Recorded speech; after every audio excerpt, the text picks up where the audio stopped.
Army, মনে করো তুমি সাউথ কোরিয়াতে যাওয়ার ভিসা পেয়ে গেছো, তোমার স্বপ্নের দেশ সাউথ কোরিয়াতেও গেছো, বিটিএসদের কনসার্ট দেখার টিকিট পেয়ে গেছো। তুমি বিটিএসদের কনসার্ট দেখতে গেলে 7 রাজা ট্রেন এলো, গানও শুরু হলো, একে একে 7 রাজা গানও গাইলো। এক পর্যায়ে বিটিএসের কনসার্ট শেষ হয়ে গেল, আমাদের 7 রাজা বিদায়ের সময় হলো। তুমি না চাইতেই কান্না করছো। কেউ একজন বলে উঠলো, তোমার মন খারাপ কেন? তুমি সামনে তাকিয়ে দেখলে তোমার ভালোবাসার মানুষটা তোমার সামনেই দাঁড়িয়ে আছে। ভি বলল, তুমি কান্না করছো কেন? আমি বললাম, আজকে আমার জীবনের সব ইচ্ছা পূরণ হয়েছে, শুধু একটা ইচ্ছা বাদে। ভি বলল, কি ইচ্ছা আমাকে বলো, আমি পূরণ করার চেষ্টা করব।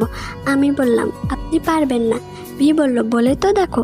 আমি বললাম, আপনাকে নিজের করে পাওয়ার ইচ্ছা কিম সাহেব। ভি বলল, আমি তো তোমাকে অনেক আগেই বলেছি আমাকে একজন আইডল হিসেবে ভালোবাসা। আমি বললাম, পারিনি কিম সাহেব, আপনাকে নিজের করে ভালোবেসে ফেলেছি। ভি বলল, ভুলে যাও আমাকে পাওয়ার স্বপ্ন। আমি বললাম, এই জীবনে সম্ভব না।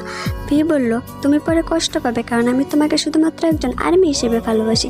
আমি বললাম, হন না আপনি অন্য কারোর, তাতে কি যায় আসে, আমি আপনাকে দূর থেকেই ভালোবাসবো।